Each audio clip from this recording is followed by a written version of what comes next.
sa pagpapatuloy ng ating kwentong Sembrik.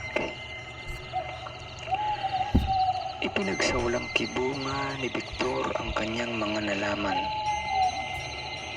Hindi niya binanggit kahit kanino, maski na kay Jan, na kanyang best friend. Sa totoo lang, si Jan at si Victor ay hindi naman mga babaero. Nagsimula lang silang maging ganito nang masira ang kanilang kanya-kanyang mga relasyon sa kanilang mga nakaraang girlfriend. Si Victor ay may nobya, si Melissa. Isa ring anak mayaman, pero di hamak na mas mayaman sila, Melissa, sa pamilya ni Victor. Ito ay anak ng isang Filipino-Chinese na nagmamay-ari ng di mabilang na kumpanya sa buong bansa. Marami din itong mga gusaling pagmamay-ari. Sa yaman, kung ikukumpara, ay 1/8 lang ang yaman ng pamilya ni Victor kumpara sa yaman ng pamilya ni Melissa. Noon ay masaya naman sila ni Melissa. Hanggang sa isang araw ay may ipinagtapat sa kanya si Melissa. Vic, may gusto sana akong sabihin sa'yo. Medyo matagal ko na sana sa'yo itong gustong sabihin. Naisip ko na ito na siguro ang right time at right place. Una sa lahat, happy anniversary. Gusto kong malaman mo na naging masaya ako sa mga nagdaang mga araw na naging boyfriend kita. Lalo na nung malaman ko na crush mo din pala ako. Akala ko kasi noon di mo ko papansinin. Mag-schoolmate kasi silang dalawa from elementary up to high school. Nagkaroon naman yung eskwelahang papasukan. Nagkataon naman na yung eskwelahang papasukan nila, Victor at Melissa nung sa kolehiyo, ay isa lang. Isa lamang ang kanilang pinag-enrollan ni Melissa. O baka sinadya talaga ng dalaga na doon din mag-enroll para makikita at makakasama pa rin niya si Victor sa school. Si Victor kasi ay habulin ng mga babae. Kahit noong high school pa lamang, maraming babae ang nagkakakrush dito. Si Victor kasi ay nagtataglay ng kakaibang karisma, simpatiko at romantiko. Pero sa ibang salita o salitang kalye, magino ito pero medyo bastos. Sa pisikal ay hindi rin magpapauli sa kakisigan. May tamang taas, tamang pangangatawan, may maamong muka, katamtamang tangos ng ilong, at nangungusap na mga mata. Maninipis na labi, nawari mo'y palaging nag-iimbita ng halik sa mga kababaihan. Siya yung tipo ng lalaki na kung babae ka, hindi pa siya nagsasalita, mapupol ka na. Vic, may mahalaga akong sasabihin sa'yo. Huwag ka sanang magagalit. Vic, ito na ang huling pakikipagkita ko sa'yo. At nakikipaghiwalay na rin ako sa'yo. Tila dagundong sa pandinig ni Victor ang kanyang mga narinig. Tinignan niya sa mukha si Melissa na nagtatanong. Hanggang sa nagkaroon na siya ng boses para magsalita. Ha? Bakit?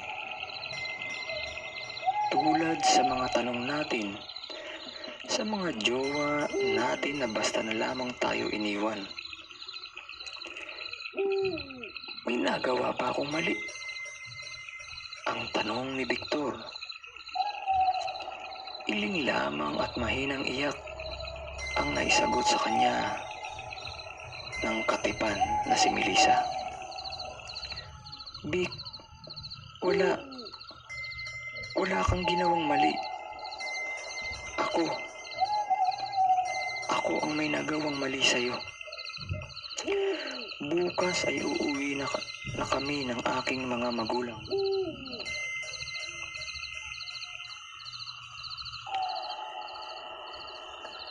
Sa bansang kanyang sinilangan, sa bayan ng lolo ko, sa Wuhan. Doon ay nakatakda akong ipakasal sa malayo naming kamag-anak. Iyon kasi ang tradisyon at napagkasunduan ng angkan ng kanyang ama. Ayokong maging masamang anak. Ayokong itakwil nila ako. Kaya gagawin ko at susundin ko ang ibig nila. Kay Jan naman na kwento ay 2 taon na sila ng kanyang girlfriend. Wala pang seryosong plano. Pero minsan kahit papaano ay napag-uusapan nila ito ng kanyang girlfriend. 1 oras at kalahati nang naghihintay si Jan. Subalit wala talagang Noemi na dumating. Nagtaka si Jan dahil kapag malilit o di ito makakapunta ay nagsasabi naman ito ng maaga. Hanggang sa may isang kaklase si Noemi na napagtanungan ni Jan. Pre, nakakita mo ba si Noemi? Tumingin ang estudyante at tinignan kung kakilala niya ba ito. Nung rumehistro na sa alaala niya na ito yung lalaki na naghahatid sundo kay Noemi, ay sinabi niyang, pre, nakakita ko umalis may kasama. Di ko alam kung saan sila pupunta. Nung gabi ding iyon ay buong magdamag na hindi nakatulog si Jan. Kakausapin niya ang kanyang girlfriend. Aalamin niya kung may katotohanan ng sinabi ng kaklase nito. Kinabukasan ay hinanap niya ito sa buong campus. Nabigla siya sa kanyang nakita. Si Noemi ay may kayakap na lalaki at hinahalikan pa ito sa pisngi. Hindi na siya lumapit pa rito. Sapat na ang mga nakita niya. Halos buong magdamag, nagkwentuhan ang magbabarkada. Ang ingay ay halatang hindi mga taga roon. Ang ingay na kanilang ginagawa ay mapaghahalatang hindi pa ito mga taga roon, na ito ay mga dayo lamang. Walang sumisita sa ingay nila. Siguro naisip nila na napauna ng sinabihan ito ni Tonyo ang mga taga roon. Kumbaga ang ginawa ng mga tao sa baryo ay police protocol, maximum tolerance ang ibinigay sa kanila. Hinayaan silang magingay magdamag ng mga taga roon. Nakabukod naman ang bahay kubo na ibinigay sa kanila, kaya solo nila ito. Tanging sila lang ang nakatira rito. May sariling kusina at palikuran. Habang nagkakape at nag-aalmusal, ay nag-usap-usap sila na parang ang sarap manirahan sa ganitong klaseng lugar. Wika ni Mariel. Oo nga, pero tingin ko need mo talaga dito, dapat may pera ka para ma-enjoy mo ng gusto. Sabad naman ni Ariel. Uy, sino ang unang maliligo? Tanong ni Manolo. Mag-umpisa na tayo at nang makausad na. Seryoso nito at pahabol nitong pagsasabi. Buong maghapon ay gumala sila kasama ang kanilang kaklase na si Tonyo. Siya na ang nagsilbing tour guide ng kanilang grupo hanggang sa dinala sila ni Tonyo sa isang bakuran. Doon ay puno ng maraming punong kahoy na namumunga. Tuwang-tuwa sila sapagkat bawat puno ay hitik sa bunga. May bahay sa gitna nito. May lumabas na matanda at kinausap ni Tonyo. Nalaman nila na ito ay kamag-anak ni Tonyo, na ito ay kanyang lolo. Nang makapag-usap ay sinenyasan sila nito na lumapit at isa-isa sila nitong ipinakilala. Ewan kung napansin nila pero si Victor ay may napansin sa matanda. Hindi ito tumititig sa mata. Bagkus ibinabaling nito ang mata sa ibang dako pag nakikipag-usap. May masama ring amoy silang naaamoy galing sa likod bahay ng matanda. Parang bulok na kung ano. Isa pa sa naobserbahan ni Victor ay maagang nagsasara ng mga bahay ang mga taga roon. At bawat bahay ay kakikitaan mo ng isang gamit pang dekorasyon. Ito ay bungo ng hayop na nakasabit sa kani-kanilang mga bahay. Malimit sa may pinto o di kaya ay sa bintana. Kung sa atin di ba krus ang nakasabit bilang mga Katoliko, sa kanila ay bungo ng hayop na may matutulis na pangil naman ang nakasabit o nakadisplay. Sa ikalawang gabi ay hindi na sila nag-ingay tulad nung unang araw na dumating sila. Sila na rin kasi ang nahiya sa mga taga roon. Maghahating gabi nang makaramdam ng tawag ng kalikasan si Victor. Bumangon ito upang juminggil.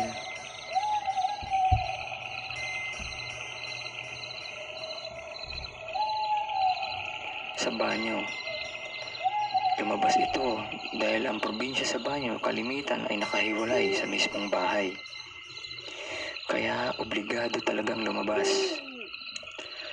Nagbukas na si Victor ng pinto at naglalakad na patungo sa batalan. Nang may napansin siyang mga tao.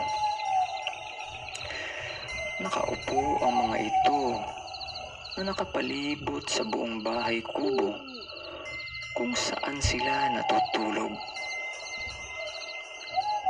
Pilit niyang inaaninag ang mga itsura nito. Hanggang sa nang pumasok at pagbalik na siya sa kubo, ay sumilay ang mahinang liwanag ng buwan. Nakita ni Victor na yung mga nakaupo na tao ay may malalagong buhok sa buong katawan, mga nakahubad at tila naglalaway. Gimbal at di makapagsalita si Victor nung makapasok na siya sa kubo. Kailangan makaalis kami dito, ang wika ni Victor sa kanyang sarili. Dali-dali niyang ginising ang bawat isa. Inis naman na nagdilat ng mga mata ang mga ito at may pagkainis pang sinabi na bakit ka ba nanggigising? Tsaka bakit di ka pa natutulog, Vic? Kung ayaw mong matulog, magpatulog ka, ha? Sinaway sila ni Victor at sininyasan na tumahimik. Huwag kayong maingay. Pabulong na inilahad ni Victor ang kanyang mga nakita. Sinabi din niya na nung pumunta sila sa bahay ng lolo ni Tonyo, ay sumalisi ito sa pamamagitan ng pagpapaalam na makikiinom lang at doon siya ay may nakita.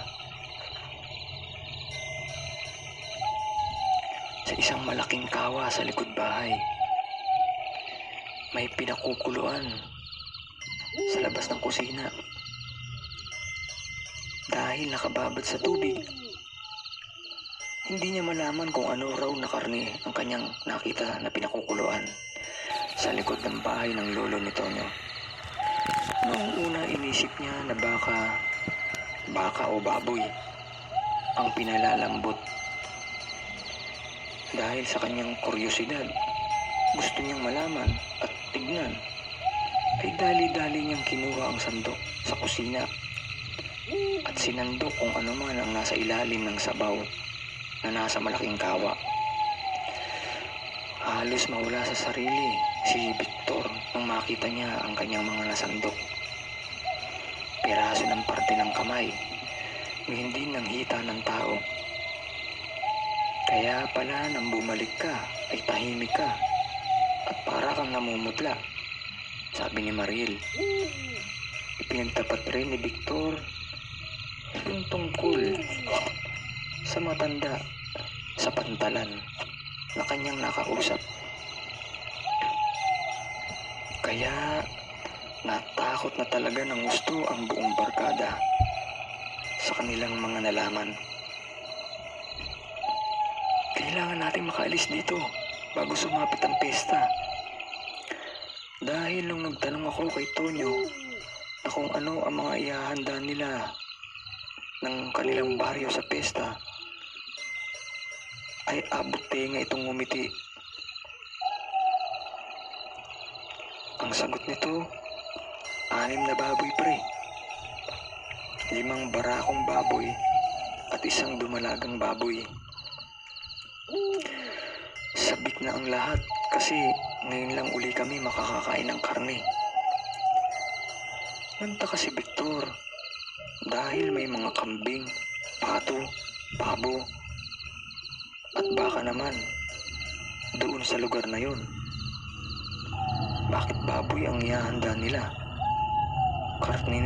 Karne din naman ang ibang hayop, ang isip ni Victor.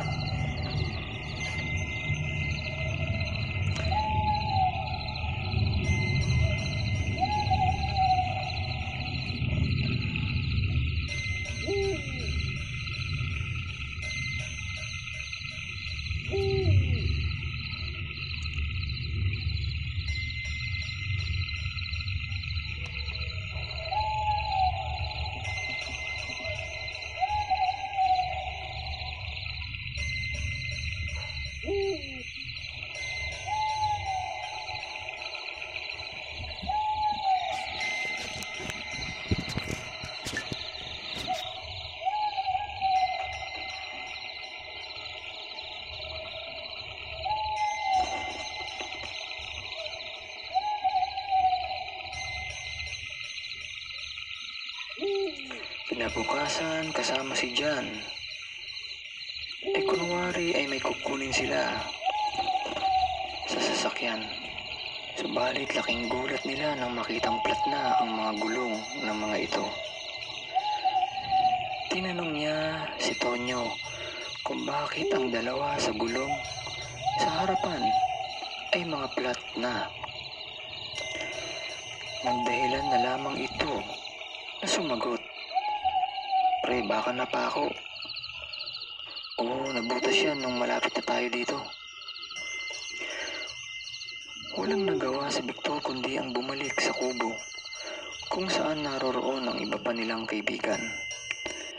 Sinabi niya sa mga ito ang mga nangyari at napagpasyahan nila ngayong gabi sila ay tatakas na sila sa lugar na iyon. Pero papaano? Ang sabay-sabay na tanong ng apat. Naalala niyo ba, diba? Pinakondisyon ko sa kasa ang kotse ko.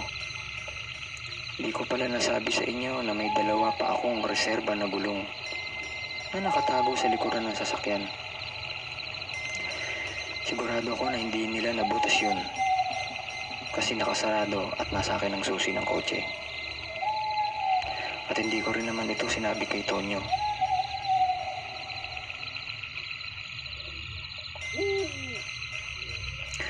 Napagpasyahan na nga nilang lahat na sa malaot madali ay dapat na silang makaalis sa baryo na yon. Dapat makaisip sila ng paraan. Unang-una ay kung paano maikakabit ang dalawang gulong na nakatago sa likod ng trunk ng kotse ni Victor. Nung sinisiyasat nila ito ni John, ay tanging yung gulong lamang naman ang may diferensya. Sa gas ay full tank pa ito at ang baterya ay malakas pa at ayos. Vic, may tools ka ba? Ang tanong sa kanya ni John. Oo pre, nasa likod din ng trunk, kasama ng dalawang gulong. Hindi natin pwedeng ipaalam na sa mga taga rito, lalo na kay Tonyo na may pamalit tayo sa gulong natin na plinat nila. Kukumpunihin natin ang gulong ng sasakyan sa oras na tulog na ang lahat. Doon tayo aalis. Tsaka natin lilisanin ang pook na ito sa oras na maikabit natin ang mga gulong. Sasabihan natin ang mga kasama natin na maganda na sila para sa pagtakas. Hindi naman ako makapapahig na lahat tayo maging handa sa piyesta nila Tonyo. At sumapit ang gabi. Matapos kumain, maya-maya ay nagsipagtulog na sila. Normal lang ang galawan. Walang magpapahalata. Kailangang disimulado ang gagawing mga pagkilos sapagkat maliit na pagkakamali at sila ay mahalata ay buhay nila ang mawawala.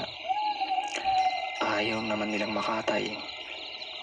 Kaya kahit na halos sumabog na ang dibdib nila sa sobrang takot at kaba, ay kailangang umarting normal.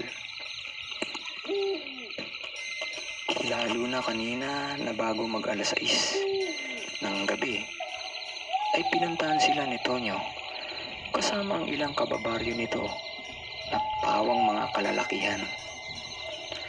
At sinabing bukas ng umaga ay ipapasyal ko naman kayo. Papasyal ko kayo para mag-swimming.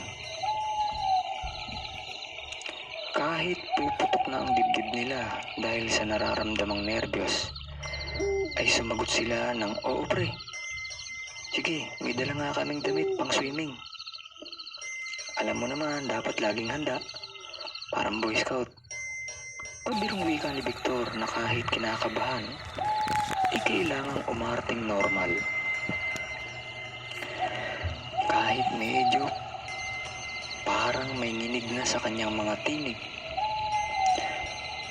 Alauna ng madaling araw ay may dalawang nilalang ang lumabas sa bahay nila Victor.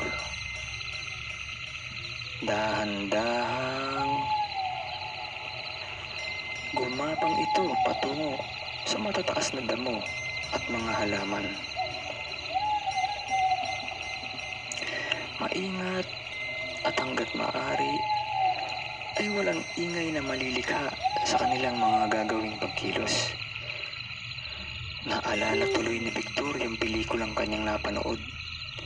Yung mga sundalo sa gera na gumagapang ng walang ingay. At yung mga ninja na sobrang tahimik gumalaw. Para silang mga ganon ni John. Ilang sandali pa ay narating na nila ang pinaglalagakan ng kanyang kotse. Maingat nilang sinusian ang likod ng kotse at maingat na inilabas ng dahan-dahan ang mga gulong at ang mga kagamitan para maikabit ang mga ito. Sa swerte, ito na ata ang pinakamaswerteng kaganapan sa buhay ng dalawa. Sapagkat natanggal nila ang gulong at naikabit ng walang nakapapansin o nagigising man lang sa mga tao sa baryo. Kaya gumapang si John para tawagin na ang mga kaklase na pumunta na sa sasakyan dahil ayos na ito. Unang sinundo si Mariel, sumunod ay si Kokoy, tapos ay si Ariel, huli ay si Manolo, kasabay si Jan. Hindi muna sila sumakay sapagkat ang plano ay kanilang itutulak ang kotse sa malayo at para di makagawa ng ingay, sa malayo na nila ito paaandarin. Dahil 6 naman sila, may kagaanan nilang naitulak ang sasakyan. Napapahinto lamang sila sa tuwing malulubak ang mga gulong ng kotse. Iyon ang nakapagpabagal sa kanila. Pero unti-unti ay nagawa naman ng magkakaibigan na tuluyang maitakas ang kotse at mailayo. Nung sa tansya na nila na sila ay malayo na, ay sinubukan nang i-start ni Victor ang kotse. Nakalimutan niyang i-heater muna ito o painitin muna bago i-start. Kaya ang nangyari ay lumikha ito ng ingay. Pero hindi ito nag-start. Naalala niya na kailangan nga pala na i-heater ang sasakyan para mapaandar ito. Kaya wala nang inaksayang oras si Victor. Agad niyang diniinan ng daliri ang heater. Kailangan lang nito ng 10 hanggang 15 minuto para ito ay umandar ng tuluyan. Sa kabilang banda ay may nakarinig sa ingay na unang ginawa ni Victor nung kanyang unang subukan na buhayin ang makina. Ito yung unang bahay sa baryo na malapit sa bukana. Kaya ito ang nagising at mabilis na lumabas at ginising ang mga kapitbahay. Sumisigaw ito na tumatakas na ang mga handa. Nakadalawa, ikatlo, hanggang ika-4 na subok na buhayin ni Victor ang makina ng sasakyan. Hanggang buti na lamang sa ika-5 subok ay tumunog na ang makina. Tinampakan ni Victor ang silinyador para lalong magalit ang makina. Dahil doon ay mabilis na tinungo ng mga tao sa baryo ang direksyon na pinanggagalingan ng ingay. Subalit, sila Victor ay nakalayo na. Unti-unti nang nawawala sa paningin nila ang ilaw sa hulihan ng kotse. Dali-dali ay nagkanya-kanyang kuha ng mga itak ang mga tao sa baryo. At gagamitin sana nila ang ilang mga motor na ginagamit nila pang habal-habal. Pero di ito nila mapaandar. Hahabulin nila ang mga taong iyon. Ang kanilang dapat magiging handa sa gagawing salo-salo sa piyesta. Kaya naman hindi nila napaandar ang kanilang mga habal-habal, ay bago pa simulang ayusin ang magkaibigan ng kotse, ay inuna muna nilang tinarget na sirain ang mga habal-habal ng ilang kabahayan. Binilang at pinag-aralan ito nila Victor at Jan kung ilan ang mga habal-habal sa baryo. At dahil sa galit at dahil wala silang magamit na habal, pagalit na nag-utos ang isang matandang lalaki na kung matatandaan ay lolo ni Tonyo. Habulin niyo ang mga iyon. Huwag hayaang makatakas. Kunin ninyo ng patay. Basta ibalik ninyo silang lahat dito. Hindi na baling hindi sariwa ang maihahanda natin. Kunin ninyo at pagpapatayin ang mga iyon. Ang wika ng matanda. Inahabol nga nila Tonyo sila Victor. Nagsipagpalit ng mga anyo ang mga ito. Merong nagsipagpalit ng anyo bilang tambuhalang aso. meron namang nagsipagpalit anyo bilang malaking ibon. Ang iba naman ay nahati ang mga katawan. Ang iba naman ay naging mga baboy na pagkalaki-laki. Sa paghabol ng mga ito, palibhasa, lubak-lubak ang kalsada o dinaraanan ng kotse ni Victor, ay unti-unti ang mga ito na nakaaabot sa kanila.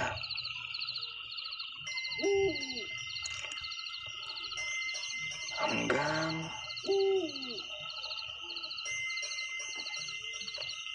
naabutan na nga sila ng mga ito. Subalit, bago ito makalapit ay sinabuyan ito ni Mariel ng asin. Hindi naman nakagalaw ang aswang na iyon.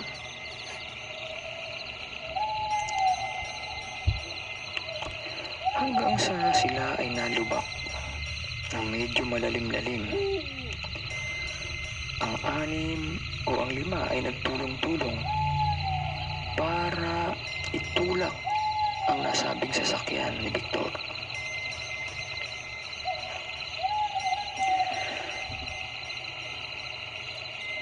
Hanggang sa unti-unti ay maalis nila ito sa pagkabalahaw.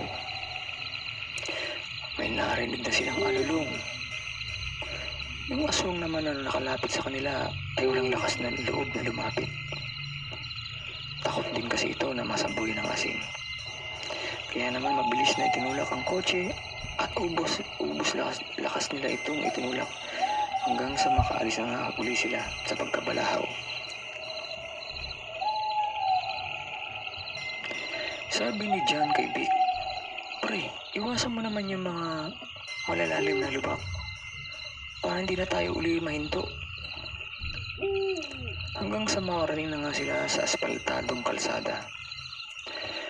Subalit wala namang mga ilaw. Tanging ilaw lang ng kanilang sasakyan na makikita. Maya-maya ay may narinig silang kumalabog sa bubong ng kotse. Kita ang isang nilalang na pilit pinubuksan ang bintana ng sasakyan. Tili ng tili si Mariel na sobrang takot. Ganon din si Ariel na mas malakas pa ang tili kaysa kay Mariel. Biglang nagsalita si Victor kay Mariel. "Mariel, andyan pa ba sa iyo yung asin?" Tarang-tang nag-isip si Mariel. Inisip kung iwan ba niya o hindi ang asin. Kinapa niya ang dala niyang bag at sinabi, "Nandito ang asin." "Bakit?" "Sabuyan mo ng asin. Sabuyan mo ng asin yung nasa bubong. Mapapaso ang mga yan sa asin." Takot sila dyan. Kaya ganoon na ang ginawa ng magkaibigan. Sinabuyan nila ng asin ang nasa bubong ng sasakyan. At nang tamaan ay agad na bumitaw at namilipit sa sakit. Sadsad sa lupa ang aswang. Mag-iika-4 na ng umaga, konting oras na lang at makakatakas na sila sa mga umahabol sa kanila. Tansya nila ay 1 oras at kalahati na silang lamang ay mararating na nila ang Pantalan at magkakasabay na silang sa unang biyahe ng barko papalik ng Maynila. Subalit nasa ganun silang pag-uusap nang biglang umusok ang sasakyan ni Victor. Nag-overheat ito. Naalala ng dalawa na hindi pala nila ito nasalinan ng tubig bago sila umalis. Dala ng pagmamadali. Inihinto ni Victor ang sasakyan at binilinan ng mga kasama na humawak ng asin at huwag hahayaang mahulog lang ang mga ito sa lupa. "Maging handa tayo," wika ni Victor. Kumuha ng basahan si Victor habang si Manolo at Kokoy naman ay kinuha ang galon ng tubig. Unti-unting pinihid ni Victor ang takip ng radiator at sumirit ang mainit na tubig na parang bukal. Sandaling oras ay nasalinan na nilang muli ng tubig ang radiator ng kotse. Naghahanda na uli silang lumakad ng muli ay makarinig sila ng alulong ng hayop. Kaya wala nang inaksayang oras ang magkaibigan. Muli ay pinaharurot ni Victor ang kotse.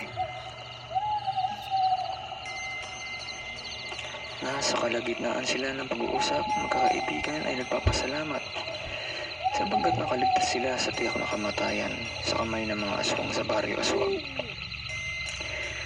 Hindi na nagpakita sa kanila si Tonyo. Dahil kung magpakita pa siya sa Maynila sa magkakaibigan, ipinangangako ng mga ito, sila naman ang kakatay sa kanya sa Maynila. Guys, teritoryo na natin ang Maynila. Pag nakita natin dito si Tonyo, sigurado mata niya lang ang walang latay. Ang sambit ni Victor. Sobrang pagkagalit niya dahil kahit walang napahamak o namatay sa kanilang magkakaibigan, namatay naman ang kuko sa hinlalaki nang mabagsakan ng sasakyan ng Jack.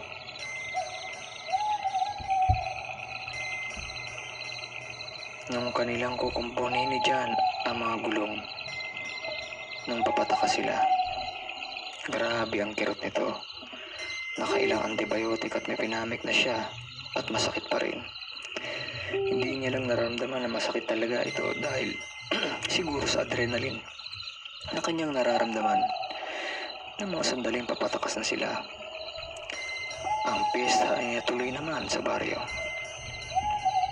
nila Tonyo sa baryo Aswag. Nalaman ni Tonyo sa ilang mga kasama na may kausap si Victor sa pantalan.